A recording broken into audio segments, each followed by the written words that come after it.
بسم الله الرحمن الرحیم. در مضمون فیزیولوژی در خدمت شما هستیم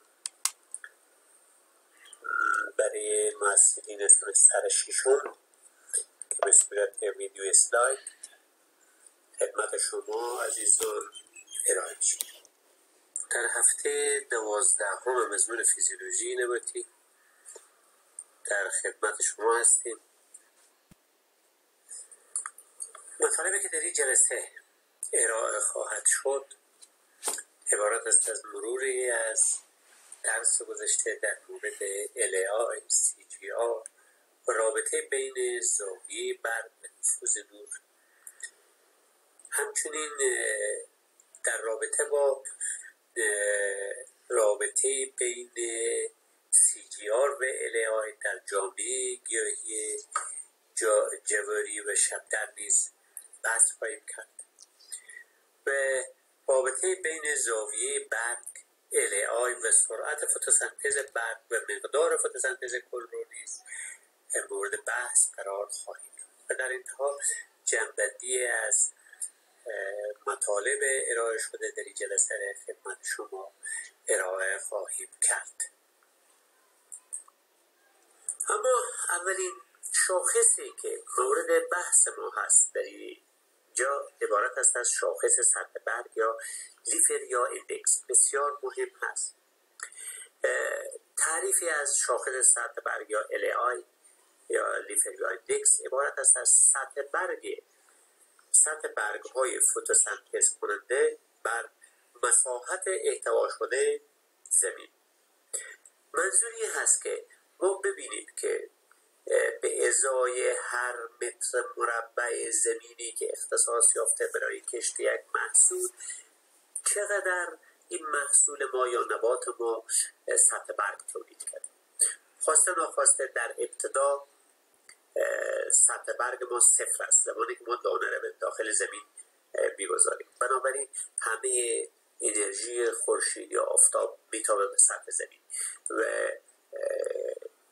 نباتی وجود نداره تا از این به حساب انرژی نورانی استفاده کنه. به تدریج که نبات رشد میکنه یک برگ، دو برگ، چند برگی میشه و آهسته آهسته نمیذاره که نور آفتاب به سطح زمین بخوره. بنابراین برگ ها مانع رسیدن انرژی خورشیدی به سطح زمین میشن و همه انرژی نورانی را جذب میکنن، به طوری که دیگر به مرحله میرسه که نبات ما کاملا سطح زمین را میپوشانه و همه 100% انرژی نورانی را جذب میکنه. بنابراین پس این برگ ها یک مساحتی دارن، مساحتی را احاطه کردن.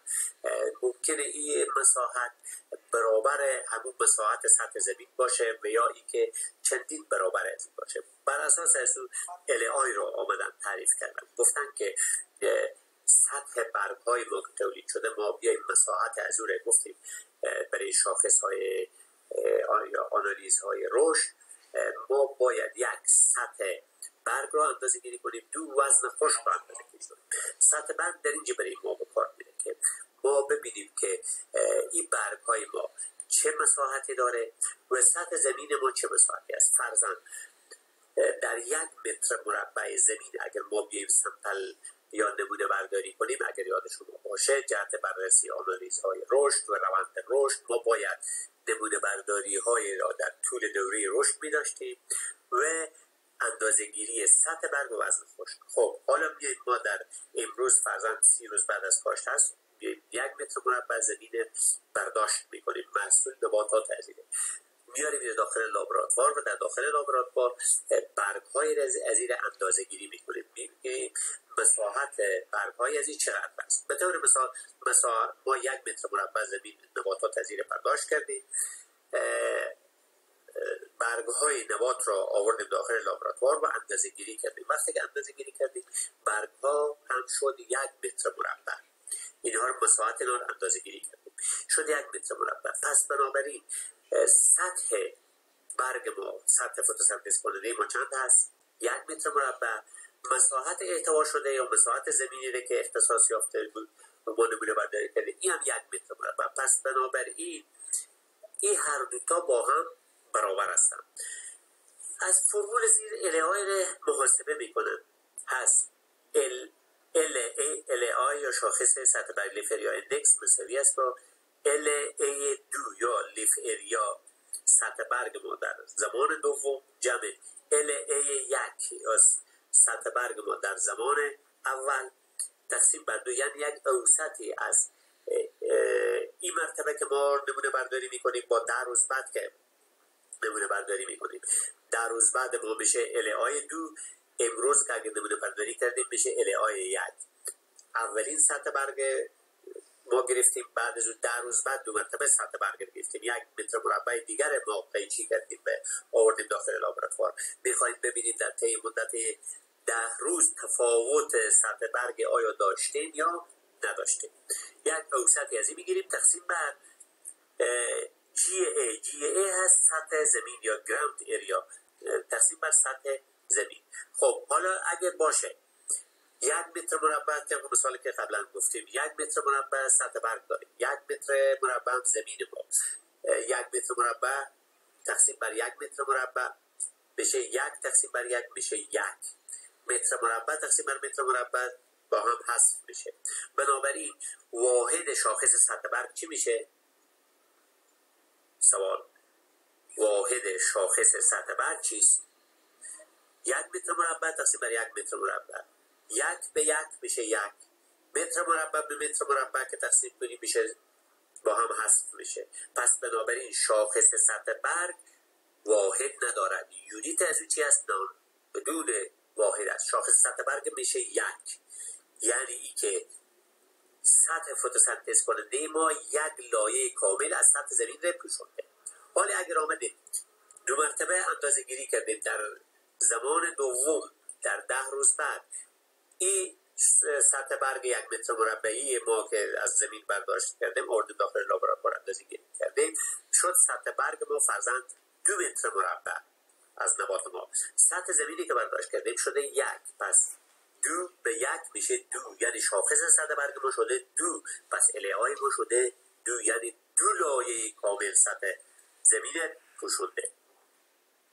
خب سرعت رشد گیاه شاخص دیگری از آنالیزهای رشد هست که بیانگر اندازه‌گیری او، بیانگر نحوه رشد نبات خواهد بود. کراپ گروث ریت یا CGR در اصل تجمع ماده خشک در گیاه در واحد زمان در واحد سطح خاک برای ما ارائه میده. همونطور که ما گفتیم جهت بررسی روند رشد گیاه ما شاخص‌هایی را توسط دانشمندان تعریف شده و باید اندازه گیری بشه تا بیانگر نحوه رشد نبات در طول دوره رشد باشه. برای این منظور ما گفتیم سطح برگ را اندازه گیری میکنیم و وزن خشک. سطح برگ در مورد LA بود که برای ما بسیار مهم بود، اما در مورد سرعت رشد گیاه یا کراپ گروث ریت ما نیازمند ای هستیم که در فاصله زمانی های مختلف ما بیاییم وزن نبات اندازه گیری. چگونه وزن نبات میتونیم اندازه گیری کنیم؟ ما نباتات را که در یک مزرعه تحقیقاتی انجام شده بیاییم نمونه برداری های در زمان های مختلف انجام بدیم، یعنی در روزهای مختلف بعد از کاشت یا days after planting، در روزهای مختلف بعد از کاشت یا days after emergence یا در روزهای متفاوت بعد از سبز شدن، فرضاً 30 روز بعد از سبز شدن، 40 روز بعد از سبز شدن، 50 روز بعد از سبز شدن، در فاصله زمانی های مرتب اینها را نمونه برداریم. یک سطح مشخصی ما به طور مثال 1 متر مربع، 2 متر مربع با توجه به این که ما قبلا چگونه طرح تحقیقاتی خود تنظیم کردیم و پلان کردیم میایم نمونه برداری میکنیم. حال این نمونه های نبات نباتات فرزن از 1 متر مربع همه را از کف زمین برداشت میکنیم و میاریم داخل لابراتوار. اینجا یک سوال میه، آیا ما وقتی که وزن ماده خشک نبات میگیم آیا فقط وزن ماده خشک فقط قسمت های هوایی هست؟ سوال خیر، ما در زیر زمین هم ریشه هم داریم. اگر ما بتانیم کاملا ریشه ها را برداشت کنیم این خیلی کار خوبی خواهد بود، اما به دلیل ای که کار در قسمت زیر زمین و ریشه ها کار مشکلی هست و 100% دقت کافی رو ممکنه نداشته باشه و ما نتونیم ریشه ها رو کاملا داخل زمین جمع آوری کنیم به اونها رو به حساب بدون قطع شدن بیاییم وضع کنیم، معمولا دانشمندان قسمت های روی زمین کار میکنن، یعنی نبات از سطح خاک برداشت میکنن، ریشه رو صحبت نمیکنن، فقط اندام های هوایی. در قسمت اندام های هوایی در 1 متر مربع نباتات اگر هر تعداد هست، برخی نباتات ممکنه از این جسته باشه مثل جواری، مثل نیشکر، مثل سرگم، اینها ممکنه فرزن 2 نبات یا 3 نبات ما بیشتر در متر مربع نداشته باشیم که مورد مطالعه قرار میدیم. اما برخی دیگر در مورد گندم ما فرضاً 1 متر مربع گندم ما تعداد زیادی حدود 200 تا 300 بته باید باشه. بنابراین با توجه به حجم کاری ما تعداد بت‌ها ممکنه متفاوت باشه. ما اینها را از سطح خاک برداشت میکنیم، یعنی داخل لابراتوار وزن میکنیم. یک وزن W2 داریم. با توجه به فرمولی که محاسبه شده متوسط CGR از رابطه W2 منفی W1 تقسیم بر T2 منفی T1 تقسیم بر گراوند اریا یا سطح زمین هست. بنابراین W2 یعنی وزن ماده خشک ما در دومین نمونه برداری منفی وزن ماده خشک ما در اولین نمونه برداری تقسیم بر زمان دوم، زمان اول، زمان دوم T2 فرضاً 30 روز بعد از کاشت، T1 فرضاً 20 روز در فاصله 10 روز ما ببینیم در واحد زمان، یعنی 10 روز در واحد زمان در واحد سطح خاک، یعنی در 1 متر مربع به طور مثال ما چقدر ماده فتوسنتزی یا فتوسنتز انجام شده در کل نبات. CGR هر گونه، هر نمونه، هر نوع نبات معمولا بستگی داره به میزان دریافت تشعشعی از او یا بستگی داره به مقدار فتوسنتز از او. بنابراین در مورد نباتات مختلف متفاوت است. ممکنه حدود 20 گرم در متر مربع در روز یک عدد نرمال مناسبی باشه برای گیاهان C3 و یا برای گیاهان C4 که میزان فتوسنتز اونها بالاتر هست 30 تا 40 گرم در متر مربع در روز اینها بتونن فتوسنتز کنن و تجمع ماده خشک داشته باشن. پس بنابراین CGR هر گونه، هر نمونه، هر نوع نبات متفاوت هست با توجه به که نبات C3 باشه یا C4 باشه و یا گونه های مختلف ممکنه متفاوت باشه. اما واحد از این چی است؟ ما وقتی که میگیم میزان ماده خشک چی هست؟ فتوسنتز مواد. وزن بر حسب چی هست؟ میزان ماده خشک بر حسب گرم. پس میگیم میزان ماده خشک واحد از این میشه گرم در واحد زمان. در چی؟ فرضاً در 1 روز ما میگیم در 10 روز قطع شده، در 1 روز چه؟ در واحد زمان، در واحد سطح خاک، در 1 متر مربع خاک یا در سانتی متر مربع خاک. ممکنه بشه واحد گرم بر سانتی متر مربع بر روز و یا کیلوگرم بر متر مربع بر روز، یعنی چند کیلوگرم ماده خشک در هر متر مربع زمین در روز ماده خشک تولید میشه یا ماده فتوسنتزی و یا چند گرم ماده خشک در هر سانتی متر مربع خاک در روز تولید میشه. گرم ضرب در سانتی متر مربع چون در مخرج کسره است میشه منفی در مخرج گرم بر سانتی متر مربع به سانتی متر مربع به توان منفی 2 ضرب در دی یا روز به توان منفی یعنی ای که گرم در هر متر مربع در هر روز چند گرم ماده خشک توسط نبات تولید میشه. یک رابطه هم بین CGR یا کاربوهیدرات و LAI وجود داره که ما بعد از اینکه NAR یا نیت اسیمیلیشن ریت را گفتیم شما به این رابطه بهتر پی خواهید بود. نیت اسیمیلیشن ریت یا NAR به حساب اون میزان فتوسنتز خالص هست که ما به او اشاره خواهیم کرد. پس یک شاخص دیگر شاخص سرعت رشد گیاه یا کاربوهیدرات بود که مورد بحث قرار گرفت. در این منحنی نشان داده شده رابطه بین زاویه برگ ها و همچنین میزان فتوسنتز برای ما نشان داده شده و مقدار نفوذ نور در داخل کانوپی نبات یا اون شکل فضایی که نبات داره.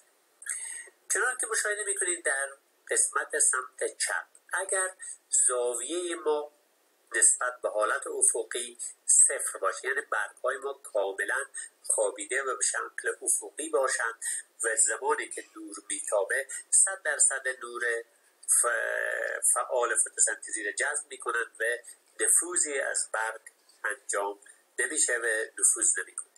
اما زمانی که برگ ما نسبت به حالت افقی به 30 درجه میرسه 87% نور آفتاب جذب میکنه و 13% از او عبور میکنه.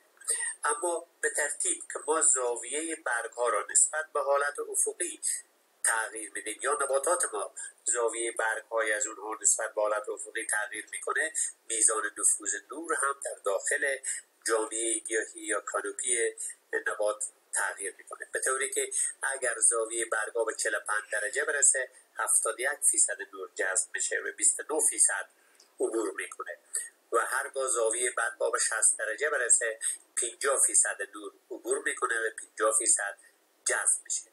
اگر زاویه به سمت عمودی نزدیکتر بشه و برسه به 75 درجه میزان جذب نور 26% و عبور نور به لایه های پایین تر 74% نور هست و هرگاه زاویه برگ ها به 85 درجه برسه یعنی تقریبا حالت عمودی داشته باشه نزدیک به ساقه عمودی باشه بنابراین میبینیم که 9% نور فعال فتوسنتزی جذب میشه و 91% داخل کانوپی نفوذ میکنه. حالا میبینیم که میزان فتوسنتز چگونه تغییر میکنه.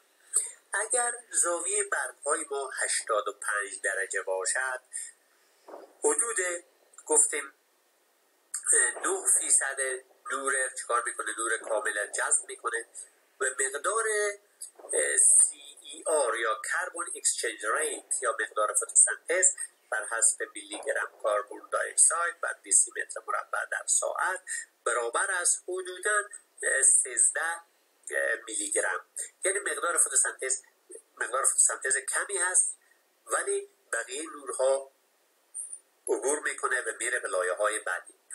وقتی که زاویه برگ به 75 درجه میرسه مقدار فتوسنتز هر برگ یا همون لایه برگ 75 درجه ما او 26% نور جذب میکنه و بنابراین میزان کربن اکسچنج ریت از او هم تقریبا 26 میلی گرم کربن دی اکساید بر دیسی متر مربع در ساعت می باشه.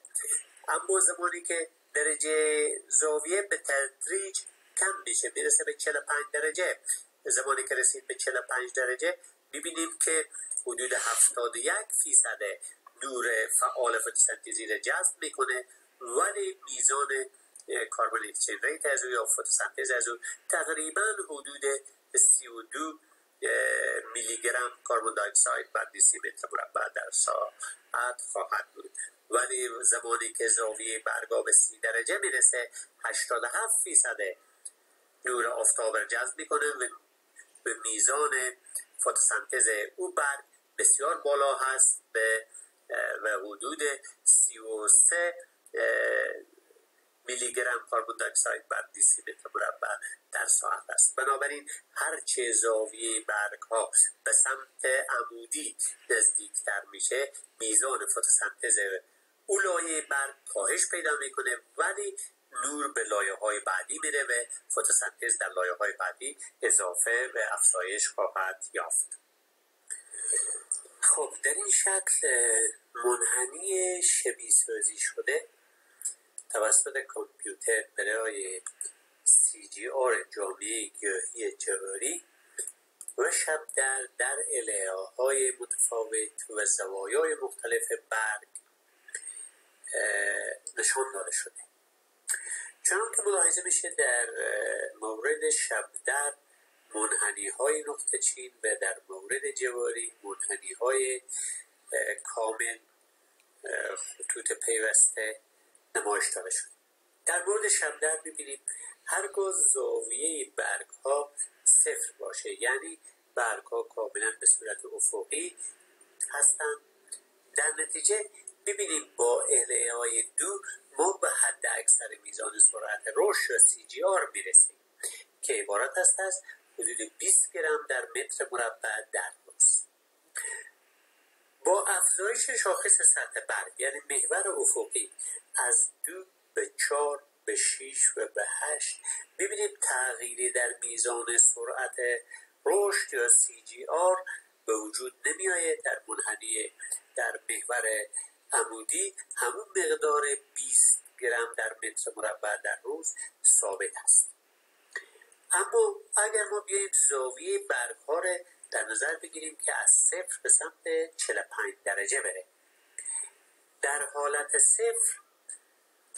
صفر درجه در الهه‌های دو به حد اکثر سرعت رشد رسیدیم، ولی در زمانی که زاویه 45 درجه میشه تقریبا در شاخص سطح برگ یا الهه‌های 4 ما به حد اکثر میزان سرعت رشد یا کراپ ریت میرسیم CGR که حدود تقریبا از 20 یک کمک بیشتر از حدود ممکنه 22 گرم در متر مربع در روز باشه و از 4 به بعد اگر شاخص سطح برگ افزایش پیدا کنه 6-8 بشه مقدار CGR افزایش پیدا نمیکنه. اما منحنی نقطه چینه که مربوط به زاویه برگ های 90 درجه است، یعنی برگ های شبدر اگر به صورت با سطح افق حدود 90 درجه را تشکیل بده، یعنی نزدیک بشه به خود ساقه به خود شبدر که به صورت عمودی هست، ما میبینیم که میزان شاخص سطح برگ افزایش پیدا میکنه.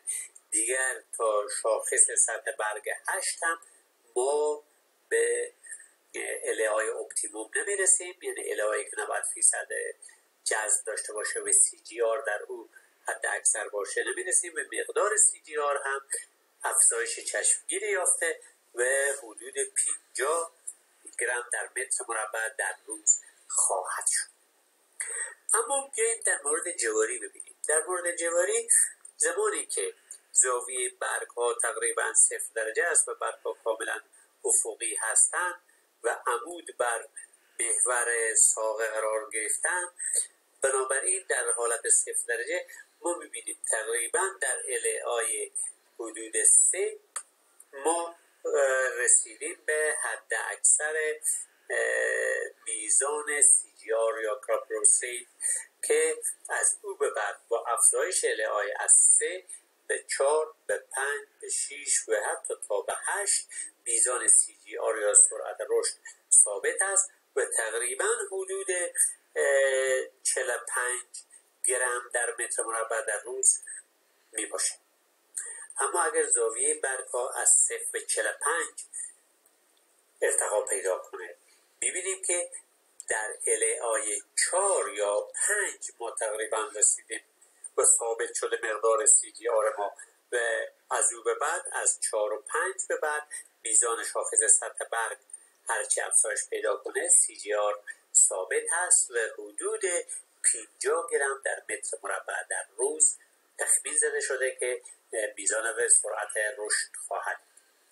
اما اگر زاویه برگ‌های جواری به سمت 90 درجه بره، بره دیگر شاخص سطح برگ، ما به شاخص سطح برگ اپتیموم نمیرسیم و همچنان شاخص سطح برگ افزایش پیدا میکنه، به طوری که تا 8 هم شاخص سطح برگ اگر اضافه بشه سرعت رشد افزایش پیدا میکنه و به حدود 80 گرم در متر مربع در روز میرسه.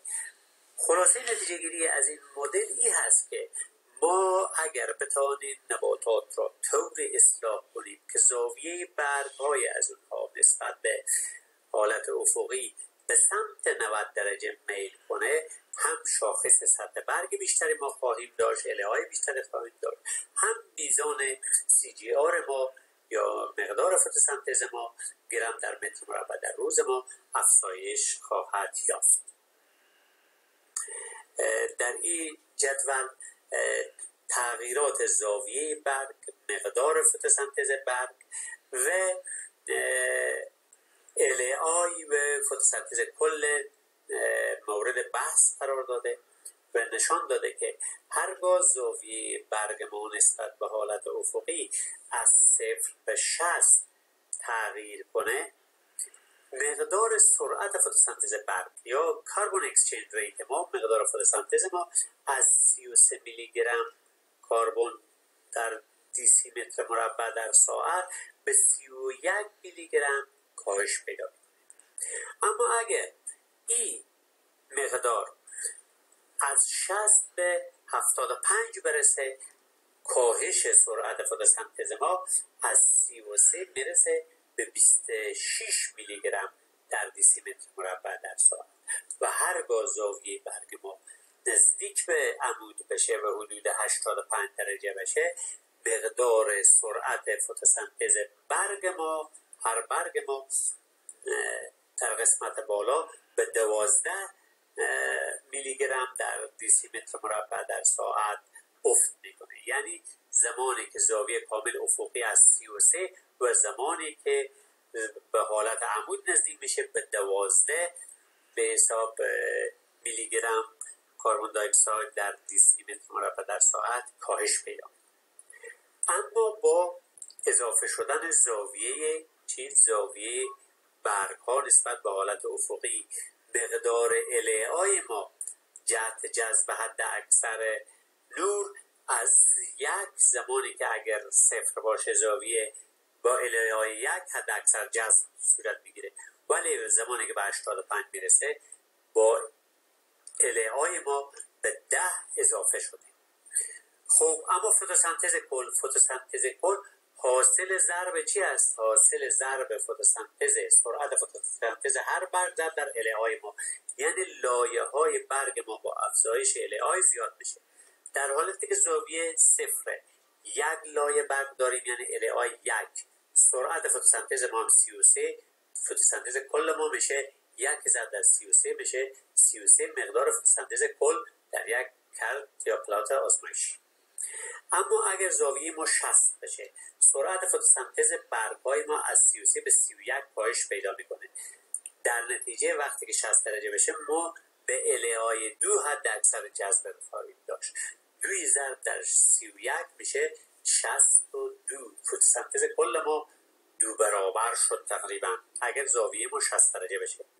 اگر زاویه 75 درجه بشه، درسته که سرعت فتوسنتز برگ به 26 میلی گرم کاهش پیدا میکنه، ولی LAI ما 4 تا میشه، یعنی 4 لایه برگ رو ما خواهیم داشت، یعنی 4 لایه برگ در جذب نور دخالت خواهد داشت. 4 ضرب در 26 میشه 104 تا، یعنی تقریبا حدود 3 برابر، بیش از 3 برابر حالتی که ما زاویه 0 هست.